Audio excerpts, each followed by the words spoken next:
Well, hello again, folks, and welcome to my coffee break. And as you know, the coffee break brings you the how to, the what to, the where to, the why to, the when to, the who to, in and around your home. And with me today, I've got a gentleman that's been a friend for many, many years, and we're going to talk about a very, very important topic, and that is air quality and certainly air purposes within the home. His name is David Hill, and boy, gosh, I'll tell you.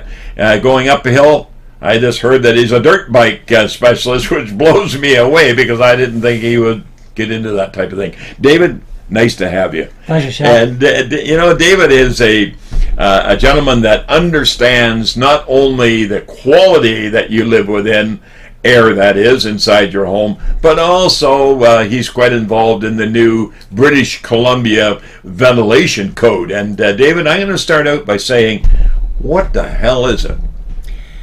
It's very, very simple, Shell. We've recognized finally in this province that people need fresh air to live and enjoy good health. And the bottom line is we're evaporative cooled, unvented combustion appliances, and we have to recognize we need ventilation for them. And for the first time ever now, we have ventilation requirements that must be continuous and must have an air exchange in a bedroom.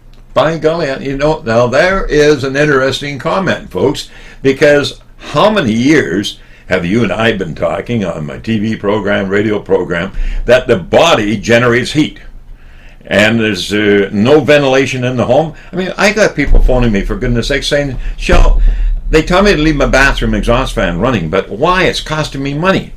The fact of life is that ventilation is not a free lunch.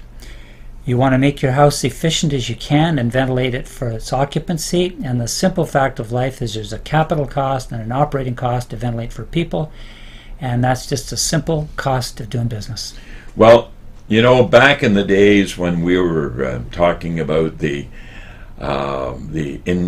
might say the introduction of HRVs, heat recovery ventilation, and I know you were quite involved in that for many, many years, and you're still involved in it, but now out preaching the gospel on air quality and ventilation. But HRVs, I still go out to homes that people have no idea they've got one or what they should do with them. I couldn't agree more. I think in our culture we're led to believe that the most important thing that we can do is be nice and warm and comfortable in the winter, and that trumps everything else. And I don't think people recognize that we as individual citizens have to take responsibility for our own health, and ventilation is one of the components of providing good health. Well, and good health, a good warm home, some people swear by radiant heat, for example, be it electric radiant or hot water radiant or baseboard electric. In fact, they even hear it called the dry heat when it comes to electric baseboard or electric radiant or even hot water in the floor radiant. It's a real issue.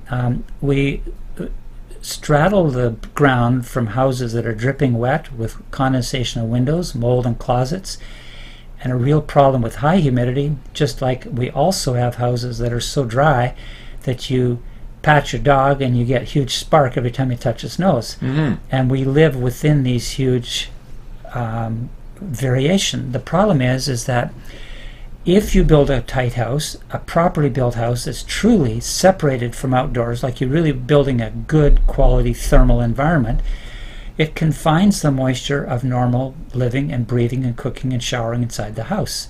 And the simple fact of life, if there's not a chimney from a furnace or a chimney from a wood stove getting rid of that moisture all the time, then we have to look at alternate methods of providing an air exchange to prevent that building up to where that moisture level becomes a liability to people and the building which we're living in. And that moisture is obviously what's going to be causing the mold and the discomfort and the allergies and all the different, if you're susceptible to some of these items, you're stuffed up all the time. I cannot stress enough, air quality is important to the 20% of the people of which I'm part, and it's very, very, very important part of our own respiratory health. A large percentage of Canadians can live in a horrible environment and not suffer the consequences. But one trigger for that 20% is high humidity and all the things that result from that. And hence the folks that go south into the desert, like Palm Springs, I for the love winter. the desert. It's a great place. I just feel nice great and down dry there. and hot. And they say, hey, that's why I bought a place down here, because for the comfort and the lifestyle and the health issues. Well, there was a health sanatorium in Kamloops that for years ago was maintained for people with tuberculosis and respiratory problems for that reason. It was only shut down about 20 years ago, but it was a dry place in the country where people could go and regain their health. Now, why would we shut something like that down? Would it be because it makes sense? Well, it's a good point. It really is a good point. But where are we going wrong? Where are we going wrong with today's renovations, new construction, single-family homes? Because then it changes when you get into condominiums. And I think it's really, really simple, Shel. For 50 years, in many, many places in Canada, certainly in the Lower Mainland where we're sitting right now, 60% of the houses were heated with natural gas forced air. With natural gas, what you had up until very, very recently, you had a chimney that was open to the night sky, often shared with a water tank that provided a 50, 60, 70 cubic foot a minute non-stop exhaust from the house. And it was a silent ventilation system that was extremely effective, made even better when we had an outdoor air coming in from the outside to the furnace fun running maybe continuously. We had very good ventilation built into these old furnaces. We've stolen those systems from our houses with the advent of these new high-efficiency appliances, which I like and I endorse, but we haven't recognized that this elimination of our old 50-year-old exhaust has to be replaced with a fan to provide that function. So we turn around and we go back. We're driving a 2016 vehicle, but with a 1929 traditional system that's being done away with. Well, I won't go into the car analogy right now because there are miles ahead of us with extremely good, quality, effective environmental control systems in cars with great ventilation, great heat. I know every time they have to change the filters, how much it costs. Well, yeah, it's a beautiful system. We're nowhere near there in houses. But what we have to do is recognize that if we have a hot water heated house, electric baseboard heated house, especially those without chimneys, that we end up with the fact that we need more air exchange than can be brought in by leakage. Now, some would argue we should build a house that we used to have, 20, 30, 40 years ago that leaked like mad. But you will never be thermally comfortable unless you insulate to high levels and build draft-free. You can never be comfortable thermally in a tent, and that's why we build houses. You simply can't have a leaky tent expect to be comfortable in the winter in our climate. Not unless you got a foil bed sheet. Well, I'd take a hell of a lot more than that. I think to keep myself warm than a foil bed sheet. I was thinking about camping, really, but health and safety is so important in the home. Where do you think the industry should start? And let's not worry about all those codes out there that obviously are there. They're there for the building industry, but where are we going wrong? Health and safety. Where can we turn the corner and say, gosh, it's going to get better? It's very, very, very simple. The public today will put a very, very high priority on thermal comfort. It's one of the reasons I personally believe we've seen such a huge success with radiant floor systems. But thermal comfort trumps all else. What we have to do, however, is recognize that thermal comfort has two parameters. You have to insulate properly and you have to build draft-free. If you don't build draft-free, you got cold air on the basement floor and you got it hot upstairs. If you build properly, you don't have that temperature stratification that we keep on masking with circulating fans and things like that. Number two, if we do not have active chimneys in that home that are open all winter long, we have to recognize that our health and safety depends on a continuous low-level exchange. It's that simple. In that our house is sitting as an individual building in a pool of air surrounding it from outdoors. By and large, that outdoor air, with a very, very few exceptions, is a higher quality indoors because we pollute that indoors by our occupancy, and the least that we can do is bring that indoor, confined, thermally comfortable space to a level of quality of the air that surrounds the building. And the only way you could do that is through ventilation. No question. So really, going back to my early days of getting into the building industry, we would put R7 insulation in the walls in a 2x4 wall. We would have R10 up in the attic cavity. We never did any draft proofing. Most houses built back in those days had a fireplace. a wood-burning fireplace, which you're now calling an air duct in a sense. If it's central to the house, it will be non-stop exhaust function. And then that's as air expands and moves. But today, 2016, we are now putting R22 in the walls. That is a batt insulation. That has nothing to do with spray foams, folks, or rigid foam on the outside of walls, for example, which some builders do. But also up in the roof or the attic cavity, we call it, an R50. So has our climates got warmer or have they got colder? It's really a sensible answer, I think, would be it's getting warmer. Well, it could be, but I think there's two drivers here. I think we're paying more for energy than we would have 50 years ago, so I think there's certain rationale in making our buildings a bit more efficient. But I think one of the big drivers for it, if we get away from codes and standards and noise, is the fact is that you will never, ever, ever be comfortable in a building that has low insulation on the walls because your chip rock temperatures are low, your mean radiant temperatures are low, you're always losing heat to adjoining space. You will be enormously improved comfort if you have a properly insulated wall, just like a high-grade window, and everything is warm. If your body sees a cold surface, you are uncomfortable as a direct result. So therefore, really, when you're dealing with a furnace, a heat pump, radiant heat, convection heat, whatever type, or even a fireplace, once you've warmed up that environment, and meaning the walls, the flooring, the furniture, etc., you want to keep that comfortable by that air circulation and getting good air quality by ventilation as well, because if not, then you have to turn around. It's like the homeowner says, I shut my furnace shell, I shut it right off at night in the wintertime, and then I turn it on in the morning when I get up to have my coffee. Well, then I say you have to really warm everything up again. I think what we've got to do is we've got to make it very, very clear. There's two issues that make a house comfortable, which is one issue, and healthy, the second issue. A heating system and a good enclosure creates the comfort. The ventilation system creates the health. The bottom line is, and I have a horrible hate-on for setback thermostats, because when I come home from work, I want that chip rock, I want the floor, everything my body can see at full temperature. I no longer set back. I pay the price of that comfort. It sits at 72 degrees all year long because I want to be thermally comfortable when I come home bagged at the end of the day. Boy, I love this comment, folks, when it comes from a gentleman that is really and truly, he is that heating, air, ventilation expert. And, well, I'm going to call him an energy efficiency engineer when it comes right down to it, and not getting into all the entitlements after your name, but really that makes so much sense, really. Shell, underneath it all, it's very, very simple. There's just so much smoke and mirrors out there today that I can see easily how the builder and to a large degree his customers can be confused. And confused when it comes to the point of people phoning me and wanting the answers, because the answers that I'm giving are not necessary, and the answers that you're giving are not answers that they're getting, for example, on the Google or on the internet. Google's wonderful, and Dr. Google solves a lot of my problems, but an awful lot of what you will read will not be appropriate to the climate, utility rate system that we got here, or building codes. You got to be very, very careful when you use it. But there is good information. If you go to Building Science Corporation, for instance, in Boston, it's got some wonderful technical websites that would appeal to the builder who wants to learn more. There's all sorts of wonderful work being done here with Mark Gobbin and others in studying the leakage of buildings. The information's out there. You just have to be careful what you read and look for. And understand that it's not always right.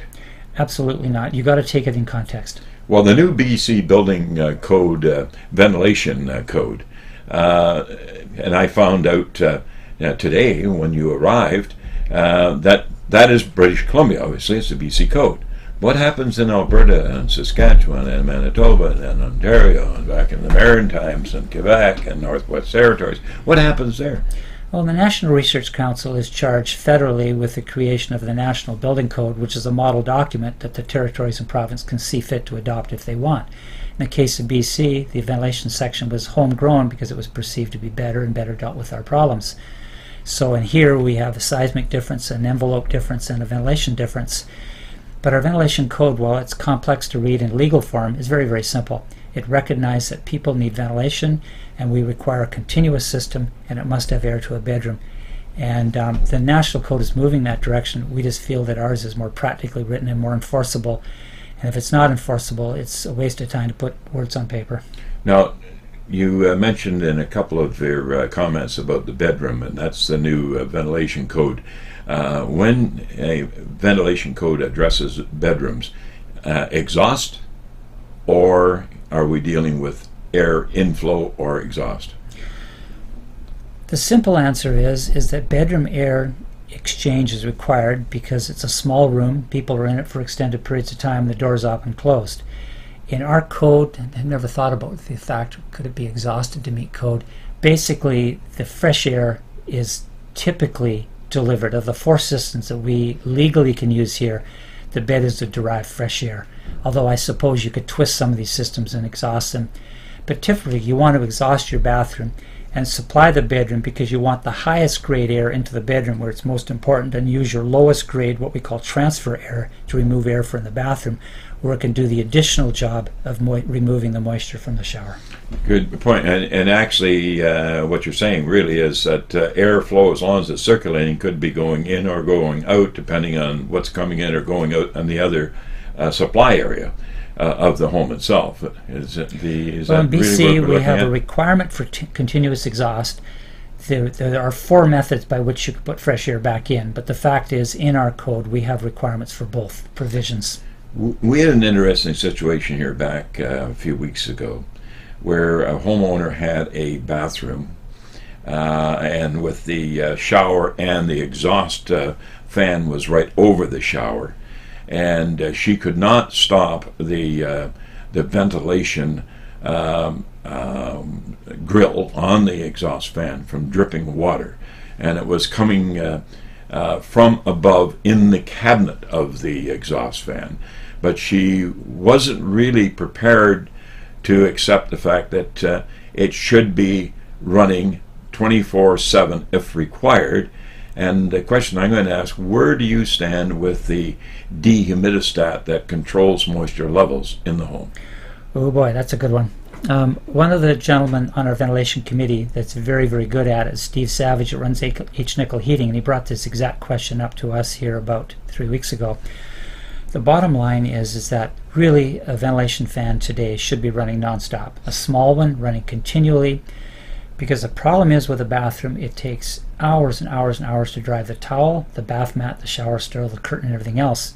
And if it's only exhausted for the time you're there, the evaporation of that towel, which then goes on for the next half a day, is looking around for cold surfaces upon which to recondense that moisture. And it's very, very, very hard to prevent that from reoccurring unless you run that fan continually, or at least 3 or 4 or 5 or 6 hours after. Mm-hmm. We used to have provisions for running a bath fan for short-term, 2 4-hour periods per day, but that's been trumped with the new amendments of the code in December of 2014, requiring it to be continuous. The bottom line is that moisture is going to evaporate from the towel with time and with temperature, and it's going to look for the first cold thing it can find. And condense. It's going to condense, and it's going to cause havoc somehow. So you're not much for the clothes trees that you can buy where they do the washing and then they put the clothes trees in their bedroom or in the bathroom to hang them up to dry and leave the fans off. Well, I confess I do it myself. The simple fact of life is we got to recognize it takes time and temperature, and if you're going to have a clothes tree, you better have the heat on so your clothes dry before they mold. Yeah. And number 2, you better be prepared for the fact that what comes out of a washing machine is at least 10 pounds heavier than what it is dry. That's a gallon of water, so you want to make doggone sure that you got it figured out ahead of time what you're going to do with that gallon after it jumps out of your towel. And you know, it's interesting because I dare say that people do think that exhaust fans in bathrooms are drains because they think that they take water from wet towels and clothing that they've washed and wet showers after having showers or baths and exhaust that by sucking it off the surface and putting it outside. Well, I look at it really, really simply. If you hang a wet towel on the towel rack, it takes 3 things: time, temperature, and exhaust. If you don't have all 3, you're going to have a problem. you're going to have a problem. Yeah, it's not Yeah. complicated. But and that's the thing, folks. It's really, talking here about ventilation, talking about excessive moisture, talking about condensation, talking about mold and mildew and all these things and smells and all of the problems that are caused with over excessive moisture being contained inside the home. That it doesn't really make sense to not expect some extra costs in electrical bills, but yet the cost in electrical bills compared to heating that amount of moisture and what the moisture and heat will cause in the home, health-wise in some cases, just don't equate. Okay, I'd like to make a bit of clarification on that. Whether your house is wet or whether your house is dry, doesn't matter. Your cost of heating that structure is going to be somewhat, more or less, independent of the humidity which you withstand inside that house, because the conduction through the wall and the air exchange through shoddy construction is going to be mostly immune from the humidity that structure is supporting. Mm-hmm. The simple fact of life, however, is that if you have high humidity indoors, you're cruising for a bruising. Mm-hmm. Mm-hmm. Mm-hmm. It's simple as that, or as I used to say, it's just that easy. It's just that simple. But it's interesting because this does bring up another question that I relate to with phone calls that I receive, and that is that a lot of our senior homeowners today that are selling their homes and moving on into condominiums, and some of the older condominiums, in quotation marks, maybe apartments, which are very similar in the sense of the word old condominiums or old style, but yet they go into where their laundry is located, their washer and their dryer, and there's a hole in the wall or in the floor where cold drafts come in, and they shove towels in them in plastic bags to stop that draft. Well, I think that people generally, when they see a hole, they would tend to plug it because they're economically motivated to close it up, but they don't recognize that most houses today probably have 2 or 3 or 4 square feet of what we call equivalent leakage area, which is the mathematical sum of all the holes of every lousy plug, pot light, sprinkler hole, panel, bathtub, and everything that goes through the outside enclosure. Your comfort will be improved, your economy will be improved by closing those holes. However, I still come around full circle to say that we need to have an air exchange where we deliberately introduce and deliberately exhaust air to the benefit of the human that's a living, breathing occupant. And you heard it, folks, from a professional, and the professional David Hill. And it really makes so much sense, David, that you have to have air flowing. Air exchange. Air exchange, air flowing, circulation within the system, keeping those, even the bedrooms over top or playrooms over top of cold garages. People say, well, it's always cold up there. And the air that's being forced into a duct system today with the high efficiency furnaces that are now picking up air from outside for combustion purposes rather than inside, and the fresh air vents that the low and the mid efficiency furnaces required in order to keep that air balance. So the old system is not necessarily a bad system when it comes to some of the high efficiency furnaces that are not being used. The unintended consequence of going from a standard furnace to a new furnace, with all else being equal, is you will forfeit the ventilation that you may have enjoyed for the previous 50 years.